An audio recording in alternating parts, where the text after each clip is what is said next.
ফিলিস্তিন প্রশ্নে সারা বিশ্বের মুসলমানদের ঐক্যবদ্ধ হওয়ার আহ্বান জানিয়েছেন বাংলাদেশ জামায়াতে ইসলামীর সহকারী সেক্রেটারি জেনারেল মাওলানা রফিকুল ইসলাম খান। জুমার নামাজের পর জাতীয় মসজিদ বাইতুল মোকাররমের উত্তর গেট থেকে বিক্ষোভ মিছিল করে দলটি। সেখানেই এমন আহ্বান জানান নেতারা।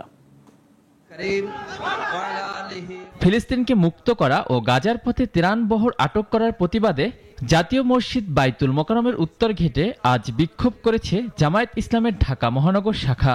হাজারো মানুষ জমায়েত হন সেখানে। এ সময় বক্তৃতা করেন সংগঠনের সহকারী সেক্রেটারি জেনারেল মাওলানা রফিকুল ইসলাম খান। ফিলিস্তিন মুক্ত না হওয়া পর্যন্ত পাশে থাকার প্রত্যয় জানান তিনি। কড়া ভাষায় নিন্দা জানান ইসরায়েলের। খাদ্য নিয়ে একটি বিশ্বের বিভিন্ন জায়গা থেকে প্রায় 44টি দেশের 500 মানবাধিকার কর্মী রওনা দিয়েছে।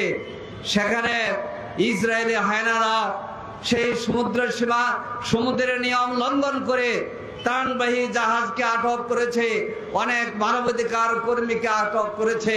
এটার আমরা তীব্র নিন্দা জ্ঞাপন করছি। 2 শতাধিক অধিকার কর্মী গ্রেপ্তার ও ত্রাণ জাহাজগুলো আটকের ঘটনায় নিন্দা জানান বক্তারা। তারা জাতিসংঘ ও আন্তর্জাতিক সম্প্রদায়ের কাছে দ্রুত হস্তক্ষেপ, আটককৃত অধিকার কর্মীর মুক্তি ও অবিলম্বে ইসরায়েলের বিরুদ্ধে ব্যবস্থা নেওয়ার অনুরোধ জানান। এরপর বিক্ষোভ মিছিল শৃঙ্খলা বজায় রেখে শান্তিপূর্ণভাবে শেষ হয়। সংগঠনের স্থানীয় নেতা মোহাম্মদ সেলিম উদ্দিন সমাবেশের সভাপতিত্ব করেন। বাংলাদেশ সরকারের নিন্দা ও মুক্তির দাবিকে স্বাগত জানিয়েছে জামায়াত। প্রতিবাদকারীরা ফেরার পথে ফের মনে করিয়ে দেন, ফিলিস্তিনের স্বাধীনতা অর্জন না হওয়া পর্যন্ত তাদের এই প্রতিবাদ থেমে থাকবে না। অলিউল রনি, নাগরিক, ঢাকা।